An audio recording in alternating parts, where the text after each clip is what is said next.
It is time for our first panel, who will be discussing challenges and opportunities in the labor market. And we will have 3 brief presentations and then a panel discussion.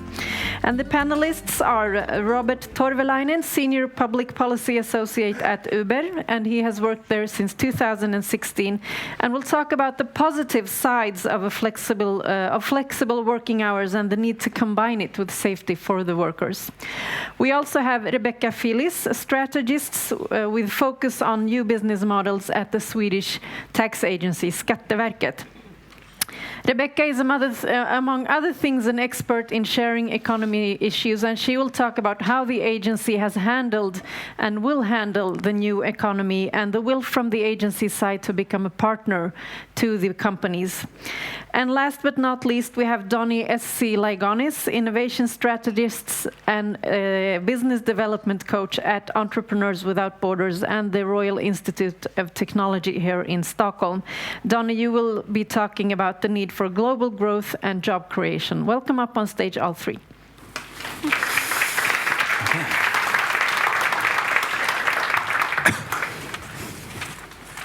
Okay, the floor is yours, and Robert, you will start with your presentation. Yep. Let's see, should I maybe do it from here?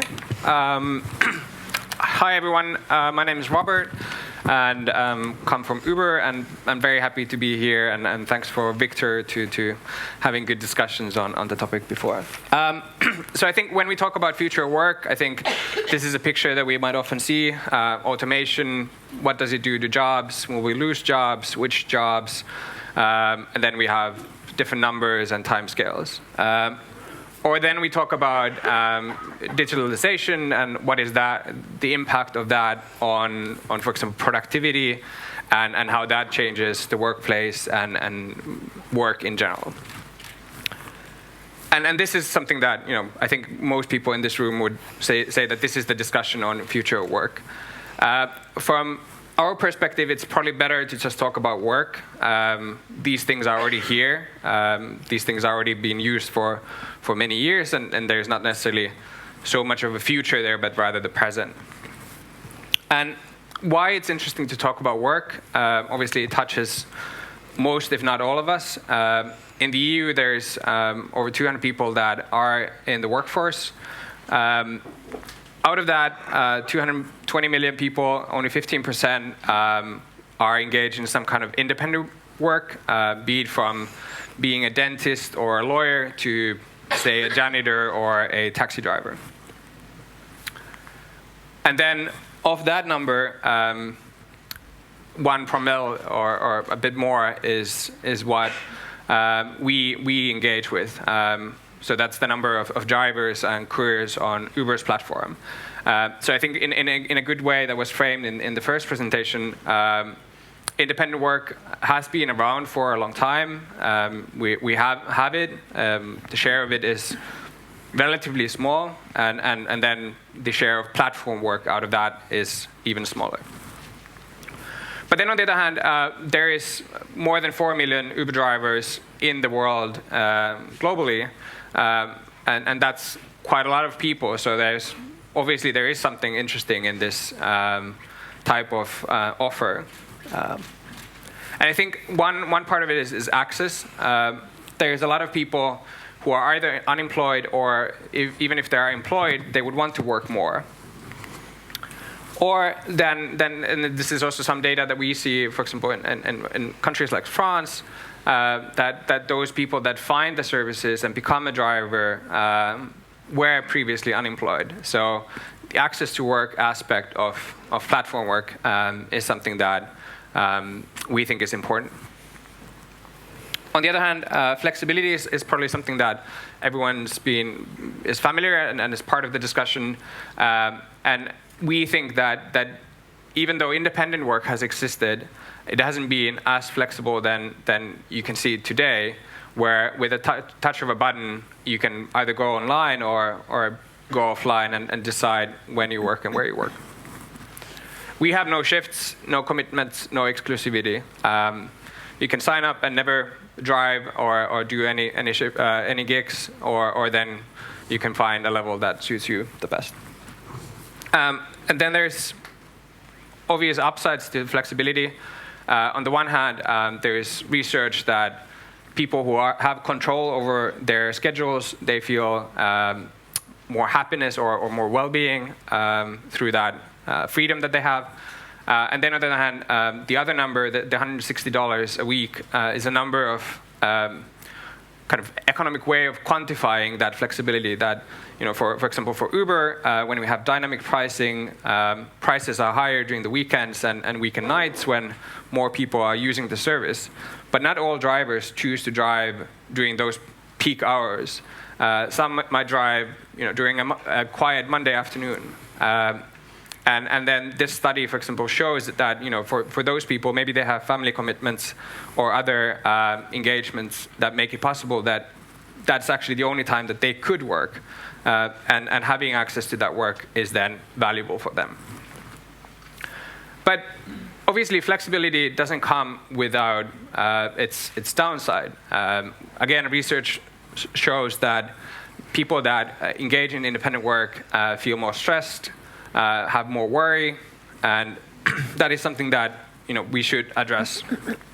And the way it's been addressed traditionally is the debate on, are these people independent or should they be employed? And then with employment comes the protections.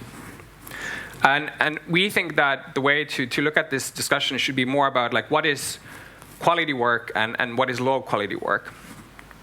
And for quality work, I think protection is a key part. We offer now for more than half of the drivers on the platform and couriers on the platform social protection in the form of insurance that we pay and the drivers and couriers enjoy automatically. This includes protection both while you're driving or delivering, but then also when you're not online. So from insurance, accident protection to sickness, and there's also maternity, paternity protections. And this is something that our CEO has commended together with union leaders and other civic leaders in the US. We believe that everyone should have access to social protection. And not only protection, but opportunity as well. So if we think that it's important or good that you have access to work, obviously then the question is that, are you going to be a taxi driver for all of your life? Is there a way to develop your career and advance? And I think opportunity is then a key part of that. In a few markets, and we're kind of building this out all the time and developing it further, we offer up to a college degree level of opportunity for drivers. In some markets, it might be individual courses. Say in the UK, through Open University, drivers have access to over 900 university courses. And then in France, we have this concept of campus BTC that is pretty comprehensive set of education offering. And the last picture that I'll show is I guess it should represent the driver and address the question of, well, this is all fine, but you're developing autonomous vehicles, and do you even need drivers in the future? And I think the point is that independent work has been here before platforms, will be here well after autonomous vehicles, and it's a much broader question and a much broader topic than what we think it may maybe be. And I think we think that the right perspective into that discussion should be more about what makes work a good quality work, and then how can we avoid the low quality work. Thank you. Thank you very much, Robert. Okay, before I give the floor to you, Rebecca, I just want to ask you, Robert, do you see any obstacles from your perspective in what you are trying to achieve, protection for workers and opportunities for them to grow and so on? I guess the key obstacle today is that things like insurance, if we would go kind of too far in the offering of benefits to drivers and couriers, then those elements could be seen as a reason to reclassify the drivers as employees. So there is almost like a kind of perverse incentive not to do as much as platforms could or maybe would want to do. But how come you're stuck in this dilemma, would you say? It's the way the regulations are currently built. So I think that's kind of where our focus is. Okay, thank you. We'll get back to that. But first, Rebecca. Thank you. Oops. So I had some troubles with my printing, so I must have my computer with me. I hope that's okay. Hello, everybody. My name is Rebecca Filis, and I am a taxman. I'm a civil servant at the Swedish Tax Agency, and I have been working with these issues and the sharing economy since 2016, when the STA had a governmental mission to look into how sharing economy will affect the tax system and also the tax revenues. So if you're interested, we have a report on our website. You just go to delningsekonomi and you find it there. And I will say I'm very privileged and I'm very grateful to be here today, because I don't think that this topic has been as hot as it is nowadays, this topic, future of work. Yesterday I was attending a very interesting event that the App Jobs organized. I have also this week have been interviewed by this political magazine Agenda that will have this issue on TV on Sunday evening. So if you're interested, please look 9 o'clock Sunday evening. And also I've been talking about this at the EU Commission last week in Tallinn, and also I will go next month to talk about this also. So it is a very relevant subject, of course. And as you all know, digitalization is driving globalization, and it's also transforming the economic activity, behaviors, and increased mobility of money and also now people. And that means work, of course. And we are meeting new business models. And also this very global labor market that we perhaps haven't seen before. And this put pressures, of course, on the current regulation and also at the public and governmental actors around the world, not only in Sweden. And we have to adapt, and we have to relate to this new phenomena. And it's often by using current regulation that we have to do it. So the society is transforming, and that means that the public sector always also has to transform. We have to look at our business model and adapt it to the transform in the whole world, in the society.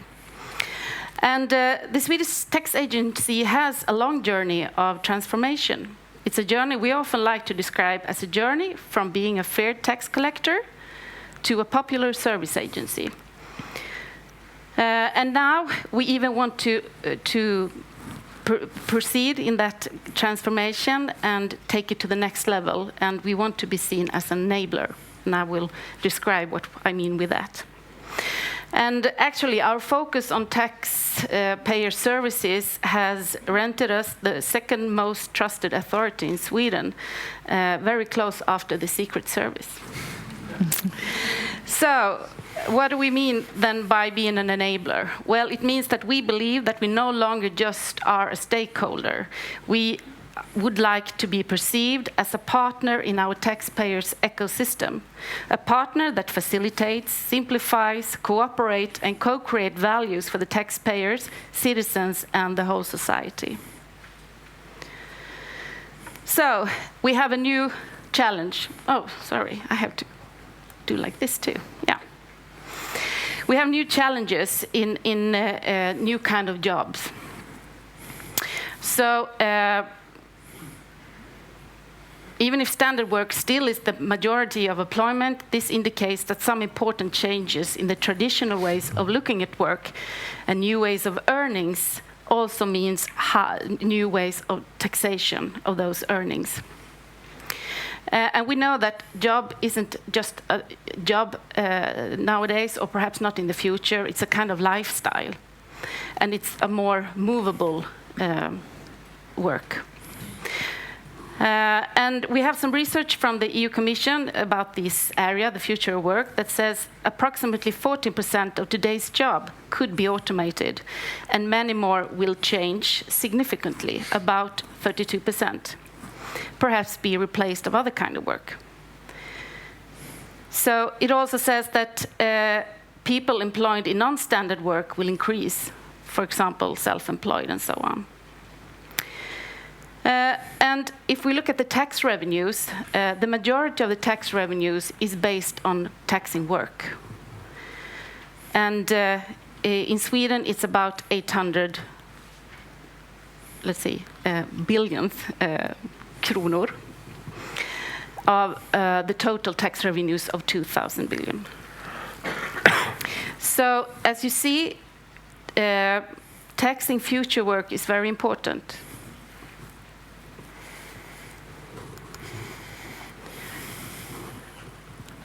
So what kind of challenges do we see then? Well, when I started this journey from 2016, we didn't really know what this kind of Uber was, because that is when we started to hear about this new phenomena. Of course, we need to have a lot of knowledge, and we have to have a deep understanding about these new business models. So the analysis that we made in 2016 also included that we did a lot of tax audits on different collaborative economy services. So we learned a lot, and what we saw was, we have a lot of old regulation meeting this new phenomena. And that means more exactly that, for example, we have a lot of legal concepts in the tax regulation, but also in other regulations that doesn't really fit into to what we see here. We have new kind of actors, and these roles and the limitation and the boundaries between these actors are very blurry.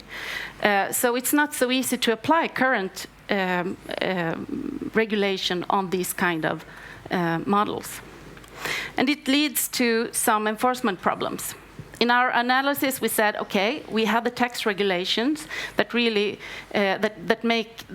gives us the right to tax this kind of income, but it will be very difficult to apply current rules.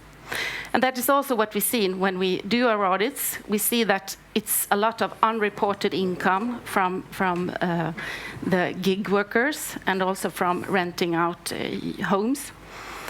How are we dealing with that? Different actions. We don't believe that we can do it just with one kind of action. We need to do it in multiplied actions. And we have had a lot of discussions and dialogues with the platforms that have been very fruitful and helpful. And they have learned to understand our views, and we have learned to understand their views. But also we see that we really need to work on a more international level. We need to cooperate with other countries because they have the same problem.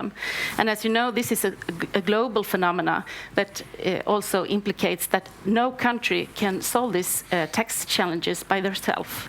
We need to work together, and so we are doing right now, both on the OECD level and also on the EU Commission level.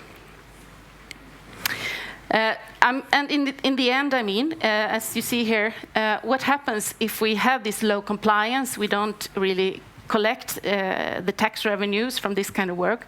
Well, of course, it will implicate how we handle the welfare state that we have. And I mean, that is also a very big interest for the platforms, that we have roads and we have communications and all that stuff that works. And I will say something also about the law speed in public processes, as you know. Perhaps we are not working fast. We are working, but it's not going as fast as you should hope sometimes. But and what we have heard is that, for example, we talk a lot about data, and I think you will talk about that tomorrow also. And we have heard that there are some implications when the tax platforms, or sorry, the platforms would like to transmit their data to, for example, a tax administration, and the tax administration doesn't have the right or enough IT technology to receive them. That we have to improve, of course. And we also have to improve how to work with legislation. But what do we do now, and how do we think forward? Well, as I said, we want to be an enabler, and that means that we would like to be a partner with platforms, with other stakeholders, with other authorities, and we think that the only way to work this out and to really have the best solution that creates user value and also societal value is to work together, because we can't solve this on our own. And this kind of panel and dialogues and these kind of events is very important, because we have to learn together also. And we are actually have started a project with another agency. Let's see if I get it there. The Swedish Public Employment Services, actually. And it's a kind of learning project that we together will learn how to deal with the gig economy and to make it more sustainable. That's one example of how we should meet this. And also, we think it's also a question of how we will use new technology to make it easier and facilitate tax payment, and also how to, in our world, we would like to have that kind of tax process in the same process as the customer process. It's how we think it will really be easy to pay taxes and also easy for us to collect them. So, to sum it up, I think this kind of dialogues is very important, and we have to learn together, and I think we are just starting to. And I also think that this kind of fruitful conversation is the way forward. Thank you. Okay, thank you, Rebecca.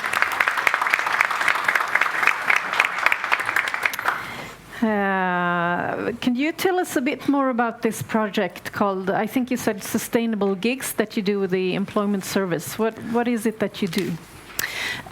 It's a kind of pilot project, actually, and we are doing it together with something that's called the Swedish Lab Network, and also Vinnova, the innovation agency in Sweden, is also a part of this. And we are trying to the purpose is to create a sustainable contemporary labor market where the gig market is perceived to be sustainable for all involved. And that is actually, as I think you hear, a very kind of difficult task. But we are not hesitating. So that is what we would like to do. And it's a kind of, I think the method that we are planning to do this is to use a kind of system and stakeholder mapping method, where we put the gig in the center and we try to map the actors around, the legislation around, all the authorities that are stakeholders in this, and try to see what do we like to have, what kind of output would we like to have, what kind of values do we like to create with this, and then we assess and try to find the right actions in this system, so that we don't make counteracts. Yeah. Okay, interesting. The floor is yours, Donnie. Thank you. And thank you. And thank you. And yeah, thank you. No, I mean, just a comment. I mean, this is kind of cool.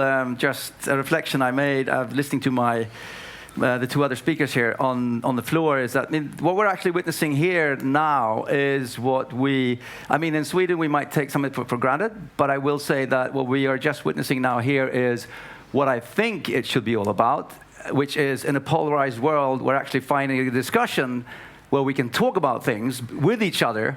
And the incredible thing that I see is that we have like two of the most agile, forward-thinking, progressive organizations sitting beside each other, and one happens to be like in a US unicorn, and one happens to be the Swedish Tax Authority.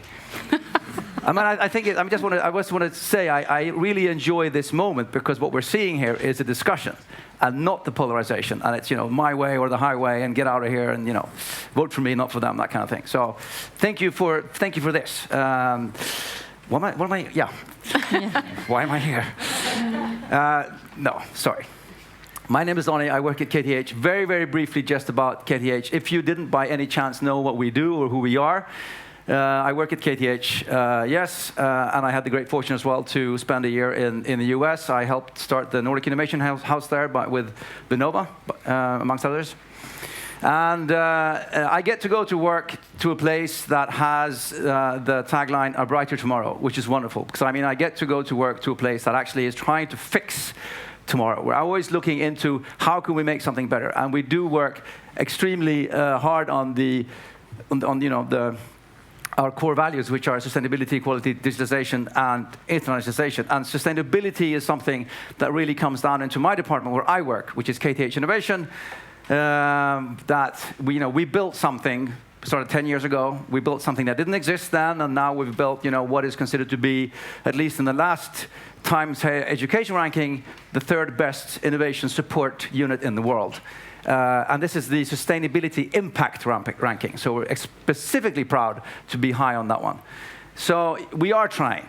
We're not there yet. We know there's loads of problems, but we wake up every day and we go to work and we try a bit harder the day after.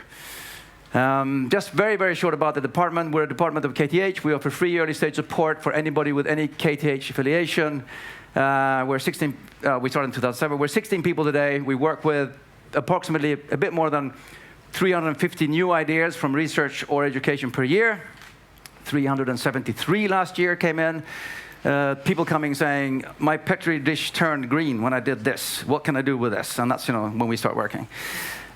Or students come in and say, "We have this app because we want to disrupt this market." And so I'm both part of the problem and part of the solution, I guess. And then about 12-13% of what we meet in the beginning comes out the other end, and then we feed the incubators in Stockholm, like Sting and Norrsken and those places. They get our cases when we're finished with them after like 6 to 60 months. So yeah, and we just got our new innovation center, KTH Center Campus. So come and have a cup of coffee. Not this week because we don't have the coffee machines yet, but like in a couple of weeks, you're welcome up to KTH. Come and see our new place and come visit where it happens, where it starts. So that's one part why I'm here, to talk about, we are working with the AI and the robots, and we're building them, and that's what we're doing, and the flying cars and the electric, the everything. And then on the other hand, I'm here for a different reason, and that's because I founded this organization a couple of years back called Entrepreneurs Without Borders, which is a foundation it's a business-driven nonprofit. It's not a charity. We feel that the transaction is important, so we need to be a transactional organization ourselves, because we don't want to teach people how to do business if we don't have a transaction in ourselves as well. And in short, it's entrepreneurs helping entrepreneurs create jobs. And we exist to create meaningful occupation for people so they can sustain themselves, and through that reach a sense of dignity and self-esteem. Because having something to do in the day is important. And if we call it a job or what the future will call it, I don't know. But we need something, we need to create something for people.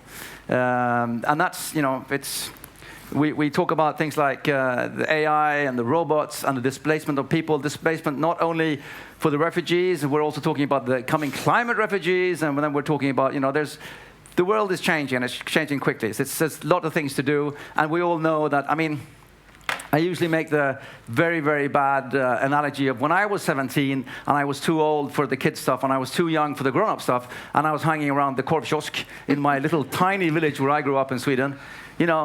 Even I, kind of a well-adapted young man, thought of bad things to do in that situation. So and go figure, if we put 100 of those in one place and say, by the way, guys, don't do anything. go figure, nothing good happens. So, we need to give people something to do. That's super important.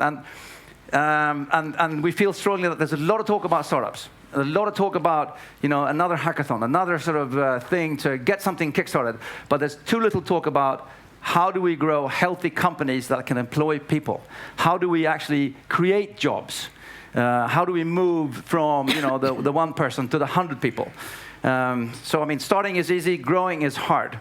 And to do and I'm bouncing both Sweden and international against that here, but in the Swedish system, which is kind of rigged, you're either a one person or a 1,000 person organization, and in between it's really hard to exist. It's really hard to get from 1 to 1,000 as well, especially the first 2, 3, 4, 5. It's getting easier, but the system isn't rigged for growth in number of people.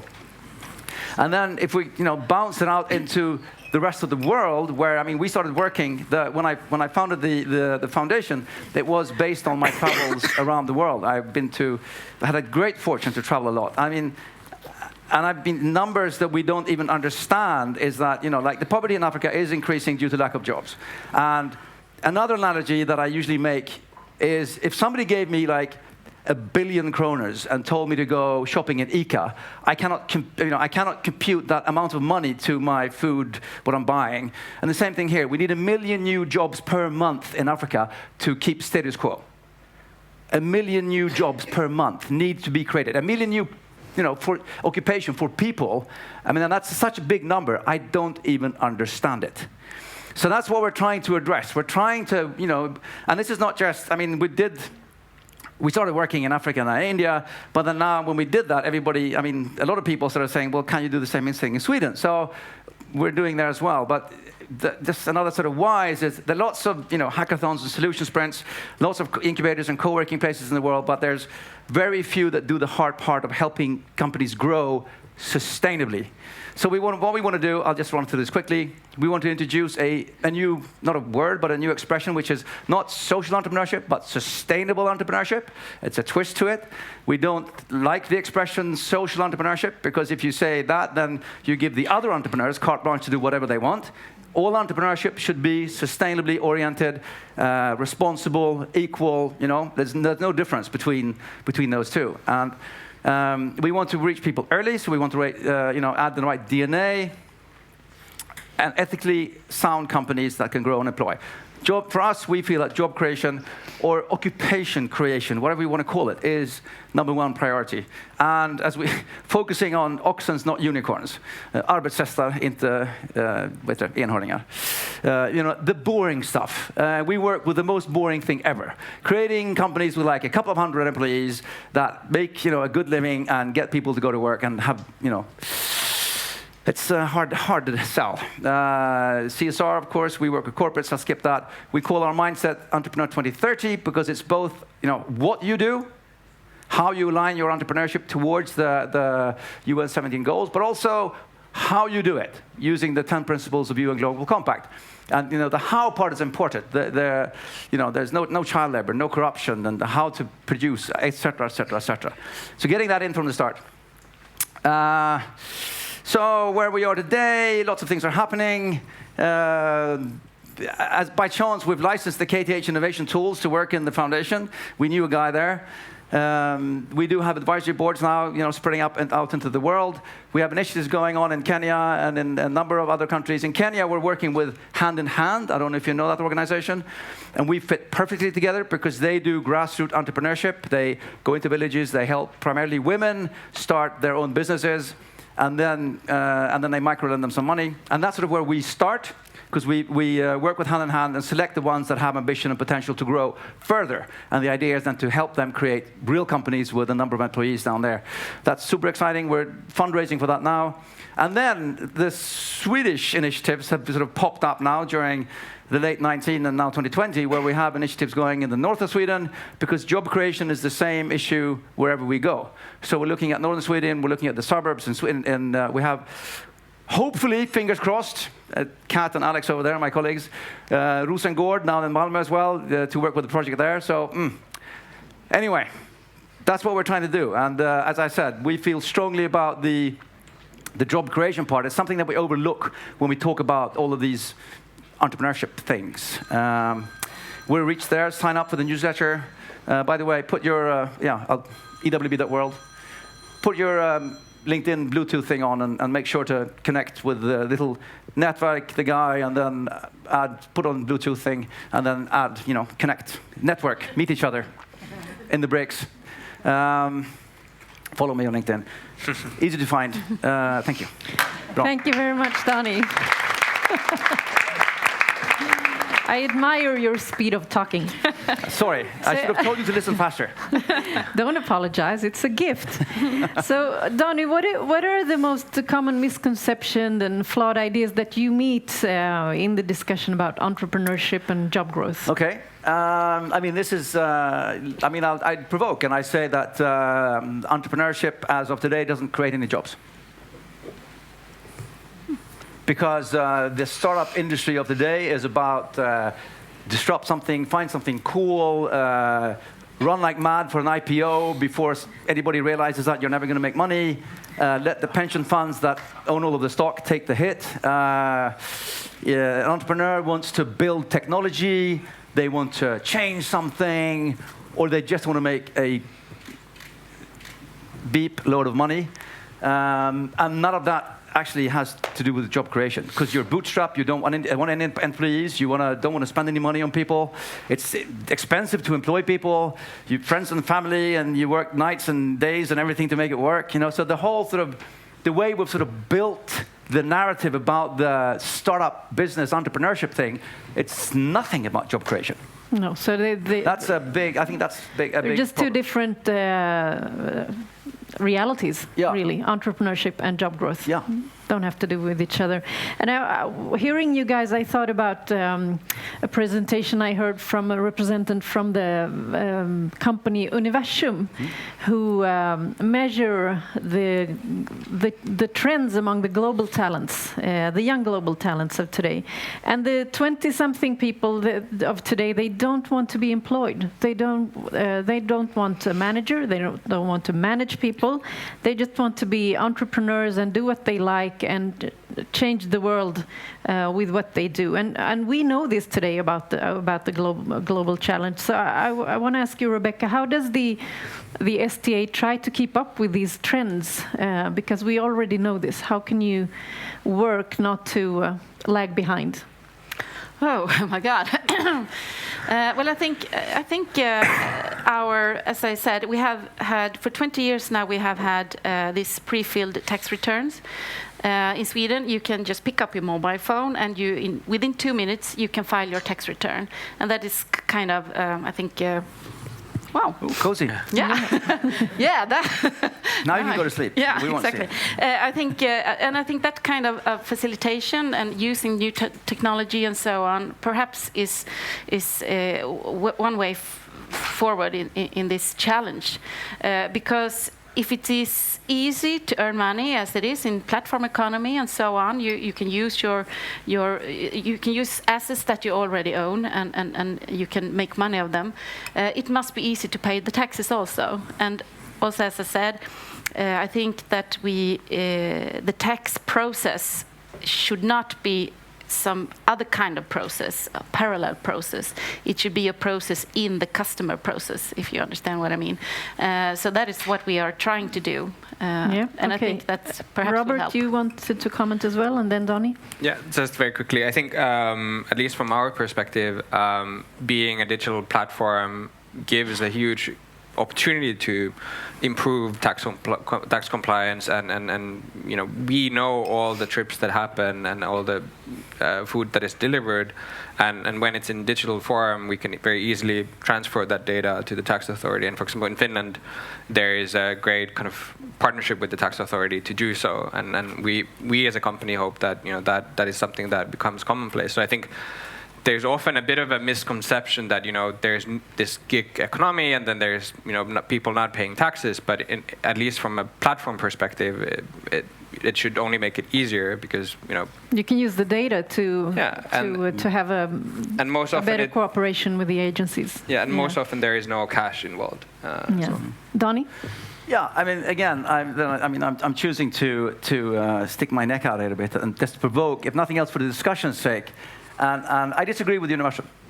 You do? Yeah, totally. Tell me more. I mean, they're just playing into a narrative that where everybody just wants to be their own thing, and they don't want to work anymore. It's like, that's just crap.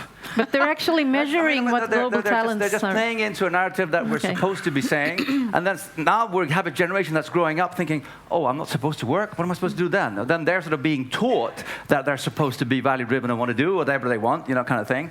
I meet a lot of people that would love to, I mean, that the thing is, again, it's not a black and white world. It's just like, it's the difference between not wanting to be employed and wanting to work with something that has a purpose and be value-driven. That's two separate things. You can be employed in a company and you buy into the values and it has a purpose and you're doing good things and you have an employment with full benefits and everything like that. So I mean, we need to sort out what we're talking about here, because you cannot just say everybody in Generation Z, no more employees. That's bullshit.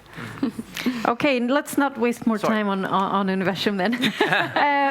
Robert, you talked about how legislation actually prevents you from giving more benefits to your drivers. And Rebecca, you mentioned how legislative processes are really slow. I mean, how can you close this gap between you guys? What are your thoughts? I think at least on the tax part, when the feature was being discussed, we very strongly supported it. And I guess that's kind of the discussion that we would want to have in Sweden as well. And I think if we both think that it's a good thing, I think it's pretty hard to see like how from a political perspective there would be then much opposition to it. But I think on the other hand, political processes are slow. So I think that's also maybe part of the thinking why we think as a company, for example, that if we have the flexibility to do the things on our own, I think we can probably move faster than getting the systems in place. But then in the long term, I think having sensible systems ensures that there is no free riding. Yeah. What do you say? Sensible systems? Yeah, I agree, and I think it's very. I think that's why we have to deepen this kind of discussion to have a debate that there's more nuance, because I see also that kind of problem that the platforms want to help. They want to have a kind of service to the workers and also customers, and when they do, they are seen as employers. And I think we have to perhaps revalue or redesign what is an employer. Is there such a discussion going on in the agency or in the public sphere as a whole? Well, a bit, and I think that is part of the discussion we will have in this project together with the Swedish public employer service. And are you inviting actors like Uber and Airbnb and others in this discussion? Well, I think we have to restart that kind of discussions again, because now we are going on a more. Now we see proposals for legislation that is coming from, for example, the OECD, and we have some countries in Europe that has also more targeted regulations to target the sharing economy issues. In Sweden, we don't have that yet, but so I think now we have to start that discussion, because it's also very relevant for the Swedish Tax Agency. Yeah, Robert, I want to ask you, what relation does Uber have to unions across the Nordic countries? Because unions are very strong here, apparently.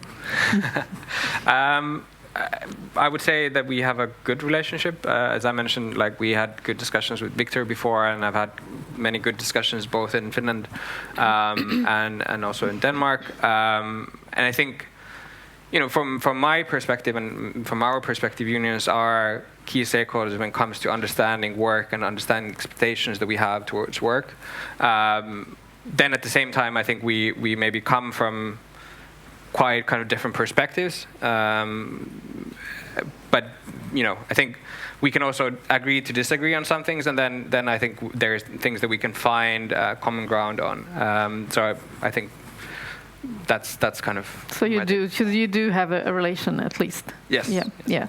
Donnie, Rebecca, do you want to? I may add something in this question about being an employer or not. I think the tax regulation right now we are a bit hanging up this tax obligation on employment. And as I said, we see that kind of legal concept doesn't really fit into this platform economy, because in our audits, when we have looked into some of the platforms, we have seen they are not employers. They are not utgivare av en ersättning. That is the other concept. They are intermediaries, and I said, and you can't say that generally about the platform. You have to look at each one of them, and that's why we can't say that. So only if you are this or that, you will have to do this. I mean, we are in a totally different context now with the digitalization. That means we have to also redesign the regulations. So it doesn't. I mean, in this case, Uber has the information, or some other platform. They have the information that we need. So we have to, in that kind of way, either if you are an employer or not, we need the information, and that's why we have to have it from the platforms. So I think that is the new thing when we look at legislation right now. We have to go beyond these legal concepts. Yeah. And start over. Donnie, in these disruptive times, what role has the unions, would you say? I mean, I mean, of course, plays into what is the job and how do we define the employer? I mean, what is an employer and things. But I think that as a discussion party, I mean, towards maybe be the Uber or whatever, to organize people so there's a stronger voice to speak towards the big guy. I think that's a universal need that will always have to be there. And I mean, I think that personally, I think that many of the so-called platform companies or the gig economy platforms, I feel they are. I mean, the irony is that many of these new companies are acting as the worst criminals ever. I mean, they're not paying taxes anywhere. They're not being a sustainable social player in the world because they don't see the full sort of brunt of, they don't take responsibility. I mean, like something like H&M, I mean, if they don't look after what's going on in the factories, they get slapped in the press right away. Well, not enough at least, but so, and I think there's a lot to be done from both ends, and I think there's a lot to be done from the platform companies as well to take a bigger responsibility for what they are helping create when it comes to, I mean, it is opportunities, yes, but I think that there should be a bigger responsibility for what kind of opportunities you do create. And I mean, adding sustainability to that, we do have both goals and principles to live by today. So I mean, it should be possible for all parties and all companies to be able to adhere to them in a much bigger sense. That was a very long answer to a short question. Sorry. And the union, do you think the union has a particular role to kind of evaluate this and keep an eye on what's happening? I mean, as long as the union defines itself as somebody who organizes a workforce, I mean, that is what they will be trying to do, Yeah. But I mean, it's also in their definition of what in union. How do you define yourself in 20 years? What are you doing then?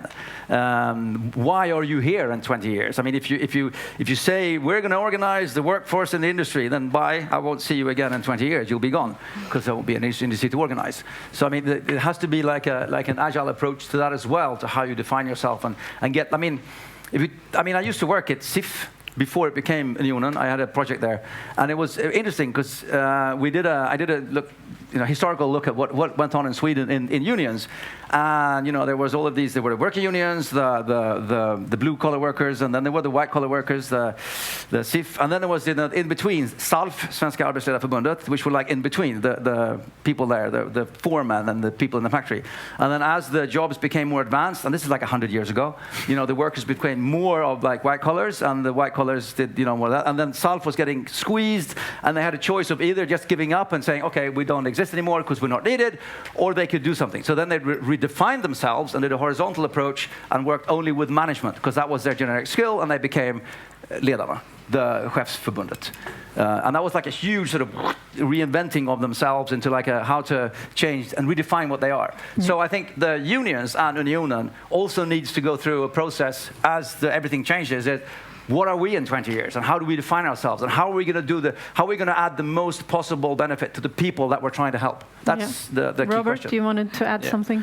Yeah, I think you're right in the sense that if I think in most countries membership is going down, and I think the traditional form is maybe not so relevant to people. But I think one thing that was, for example, again, I'm Finnish, so I speak of Finnish examples. But in Finland, there was an interesting collaboration between SAK, the central umbrella organization of the unions, and Google on kind of future work from maybe the opportunity side of things. Of okay, we need to reskill people or upskill people. What is the role of tech there, and like, how does the future look from that perspective? And I think, I think that's something that maybe unions or there's demand. I think even for KTH, like, I think our education systems are not also maybe as nimble as they should be, and I think there is a lot of demand for people to get new skills and develop themselves, and maybe unions are one source of that development, or maybe it's KTH, or maybe we have a partnership with a third party, and through that drivers are able to go ahead. Yeah. Here is a question that I didn't have time to ask to you, Cohen. We heard in Cohen Franken's presentation earlier today that the platform labor market is actually not as big as we think. So why all this fuss? Why are we having this conference? Why all this fuss? What do you think? Well, from our perspective, it is, as I said, it is tax revenues, of course. But what we really see is also that I think were mentioned, it may lead to unfair competition between platform economy and more traditional economy, and also in between platforms and so on. So and that is a distortion for economical growth or the economic society. And it shouldn't be. I mean, as we saw in our analysis, we could see that it's a lower actual tax rate in sharing economy services than it is in other services, and also as an authority, we have more difficult to really assess and do the audits in the sharing economy because we don't have the tax information. Mm-hmm. And if you put that together, it means that it will lead to unfair competition if we have that, and in the end, it will also affect the tax revenues. So, and also, I mean, for us, it's also to be very. We have to deal with new phenomena, but in our case, we have to deal with it with the current legislation. So it takes a lot of effort and so to do that. Yeah. What do you others think? Why are all this fuss about the platform economy and labor market? Yeah, Donnie. You know what I'm going to answer right? I mean, I'm not going to say it's marketing, but I mean it's a choice of which narrative we decide to talk about as well. I mean, a perfect example is okay. I mean, I'm doing sort of examples which aren't sort of, but I mean, so Spotify is complaining that they can't employ people because there's no housing in Stockholm, and they have like 1,000 employees. Ericsson with 112,000 employees. I've never heard them complaining about that there's no housing in Stockholm. I mean, we come from it from so many different angles as well. And when it comes to I agree with you there. I mean, it's a new phenomenon, and we need to work with it. And I think that but regulation has always been the catch-up. You know, in innovation history. Yeah. Regulation has always been catch-up. And innovative economies are the ones that have sort of a kind of a slack where you allow some things to happen without or automatically immediately slapping down on them, because then you can sort of constantly evolve. And the ones where you regulate and kill things from the start, that's usually where it stagnates, nothing happens. So in San Francisco, where they have sort of, whatever, do whatever you want, and then, that didn't work, get out of there. So. And then Sweden is kind of ish there, and the Nordics are kind of there because we have an open mind towards new things. So we're at least prepared to listen. Whereas in other countries, there's a very hard sort of, no, this isn't as we used to do it. Stop it, and then nothing happens. And so that's sort of a thing built into an innovative economy in itself, I think. Yeah. Robert, what do you say? Well, I would think that there's also, like, I agree with both points, but I think there's also that, say Uber as a company, I think we are a very different kind of company than we were 3-4 years ago. That, people went out, built things, and it was all about growth, and also kind of can completely agree that, there was a mindset overall in tech that, there's a lot of money, and then you just grow, and that's the focus. And I think now we very clearly see that, that's not sustainable, and sustainable in, like, be it like a financial way, or socially sustainable, or environmentally sustainable. And I think we, like, both us as a company, but then I think the industry as a whole has kind of understood that, okay, that's not the way to do it. And I think that's kind of the beginning, and being kind of very kind of out there and just doing whatever you thought was right, was something that people then took an issue with, which I think was completely right. Rebecca, you wanted to add something? Yeah, because I mean, as an authority, you can choose to show your teeth more aggressively, or do it with a smile. And I think the Swedish Tax Agency and the Nordic Tax Agency as a whole, we usually would like to do it with a smile rather. And I think that has a lot of fördelar. Benefits, thank you. Because it gives us some kind of trust, and I mean, you can't enforce compliance.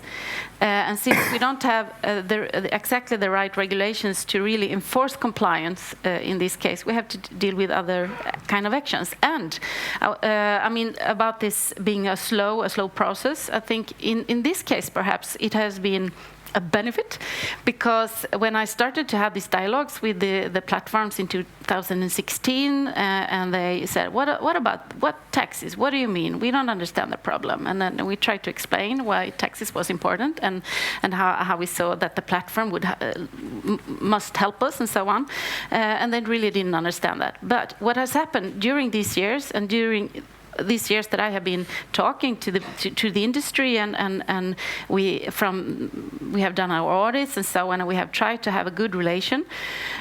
We now see that many platforms actually calls us and say, "Hi, can you please help us, because we would like to help our gig workers or our customers to pay the fair taxes." And I think that is wonderful. Yeah. That's a success, really. Yeah, I mean, we are seeing a new narrative coming up as well. I mean, the tech backlash has been a big thing, and adding to that, I think that, I mean, it's when I travel in South America, and I say to people, by the way, Latin America, and I say, by the way, the tax authority is like the second most popular agency in Sweden. They go, what? I go, yeah. I mean, we know we do our taxes with the text, and then we get a letter saying, oh, you paid too much. Here's money back. And they go, you get money back from that? Are you crazy? They don't. It doesn't compute. So we take so much for granted here as well, and that's. I'd like to just sort of say one last thing when it comes to everything we're talking about, is that, I mean, we are the fortunate ones, right? We're sitting in this wonderful room. It's an incredible place, and in the epicenter in Stockholm, by the way, which is way far from Kramfors. It's also further from Kista than we think. But it's, we're the fortunate ones, and we need to understand, the essence of evolution and innovation. We need to have the discussion. The polarization is the most dangerous thing there is. We cannot, don't forget that we're standing on the shoulder of giants. Sweden wasn't built on a gig economy. It was built on an 8-hour workday and 5-hour work week, and paid leave and stuff like that. That might be as it was, and it might not be as it's going to be. But we need to redefine it in a way where we can keep human dignity and value, and keep a good occupation, and we need the discussion going. So I mean, I think that we need to keep talking to each other, and we need to remember that we are the fortunate ones that can have these discussions. There are so many other people that wake up every day wondering how the hell they're going to feed their kids today. So don't get fat and happy. Lean forward and try and be a part of the solution and help out. And I really enjoy this. This has been the highlight of my day. Really, thank you. Yeah. Well, thank you very much. I think that's the closing remark for this panel. A big round of applause to all three.